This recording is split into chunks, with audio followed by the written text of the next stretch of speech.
one of the things we're all frequently hearing about, and I've been hearing for the past several years, is payload.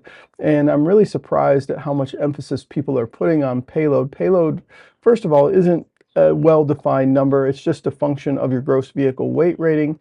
And the thing you really want to know about payload is that essentially it's just whatever's left before you get up to what the manufacturer says is your gross vehicle weight rating. So for example, with my 2020 Toyota Tundra Platinum four-wheel drive, Toyota says 7,200 pounds is my maximum gross vehicle weight rating.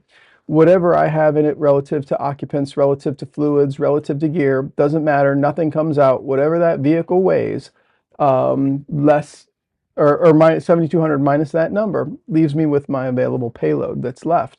Now, it's as simple as that. What's not so simple, and what no manufacturer has been clear about, is what goes into figuring out payload.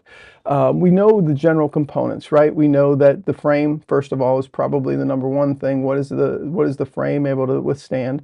We know that the suspension is very important, and it's probably where my Tundra is a little bit lacking. The leafs on the Tundra are a little bit small in the second gens. They're a little bit thin, a little bit narrow. They could probably have been beefed up just a little bit more to go with the rest of the truck, but that's probably the biggest component. There's the braking system, right? The vehicle's ability to stop, also extraordinarily important for safety reasons. And then, of course, there's the engine and the transmission, the powertrain, essentially. And what is the strain that any load is going to put on that powertrain that's added to the vehicle?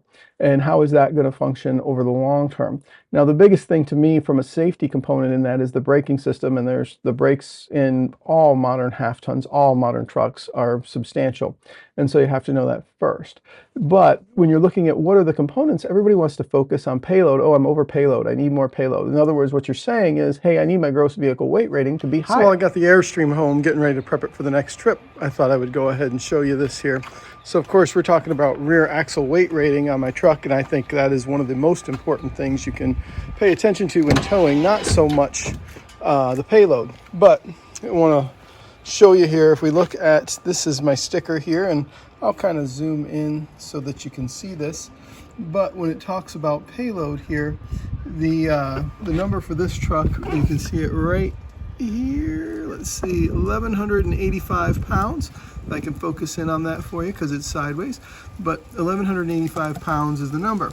Now, I have to, there's this yellow sticker that goes with mine, and for whatever aftermarket stuff they did, I'm supposed to subtract 6 pounds. It says 3 kilograms or 6 pounds, 3 kilograms would be 6.6, so I don't know why it doesn't say 7, but I guess that's an approximation.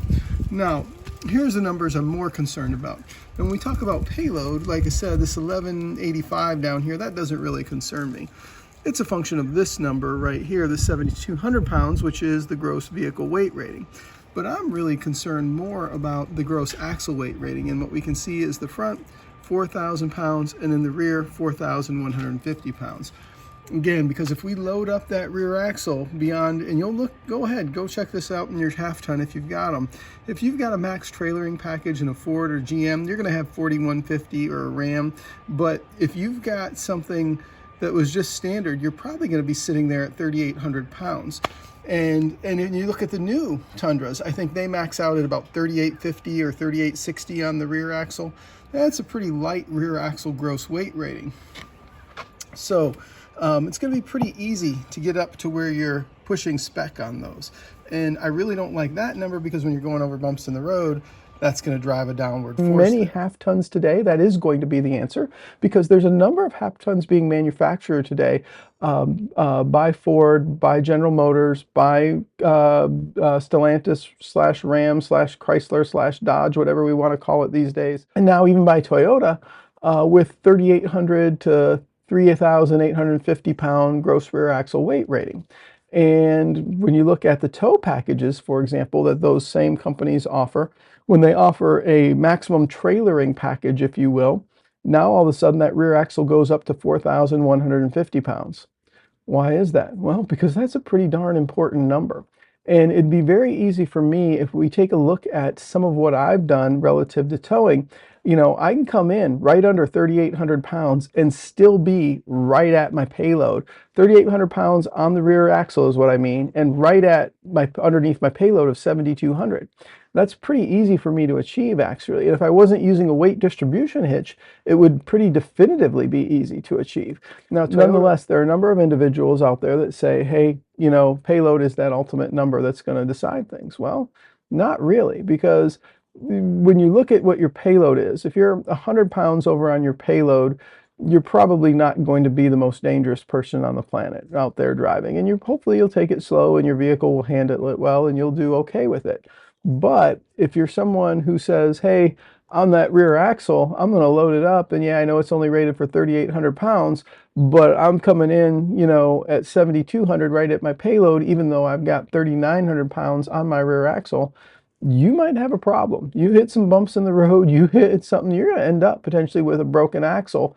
You end up with a broken axle, you end up with blown out tires. This is something that can really be dangerous for yourself or someone else on the road.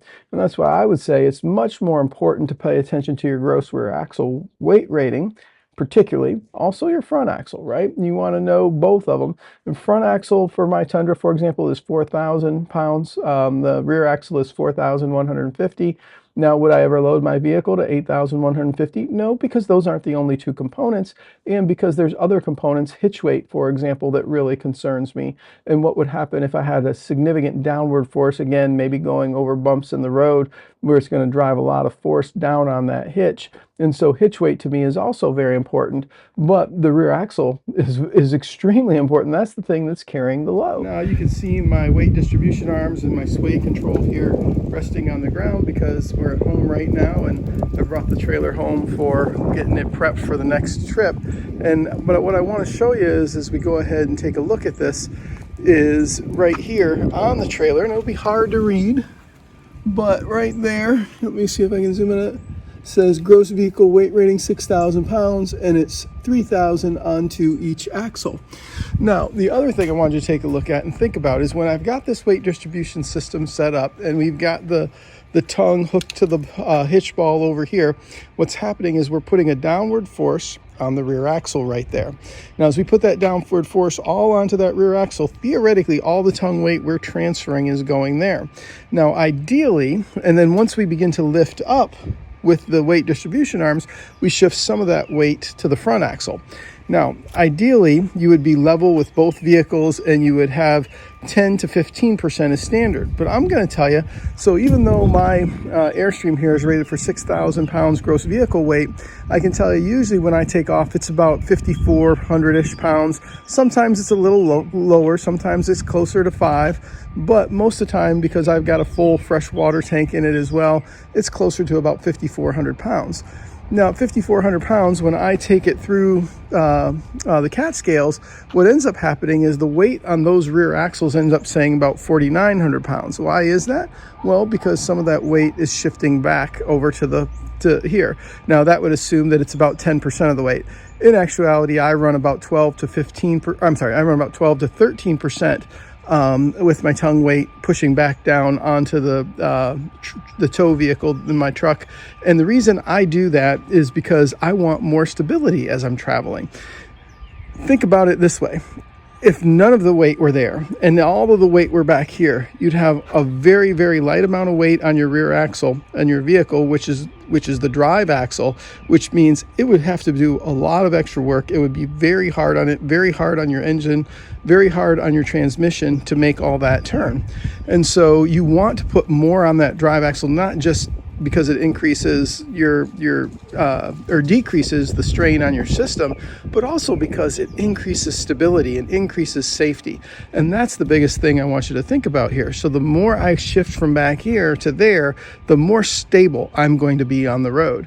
And so I want to put a little bit, I don't necessarily want to be at 15%, although it wouldn't bother me if I could stay level. I don't think I could, but at 12 to 13%, I can stay level. There's also some inherent stability in being level. And I could shift my weight off that rear axle, and I could lower my payload by shifting more of the weight when I'm loading my vehicle up back here. But we put relatively light things in the back end here. We don't travel with anything heavy back here. The things we store in the back end up being a little bit of clothing, a little bit of bedding, and that's about it. Everything that's heavier goes up here toward the front, or in the case of our water, right over top of these axles. And that's the refrigerator is right behind these two access panels here. Sink is here, and the water tank is just underneath, directly underneath actually these axles right here.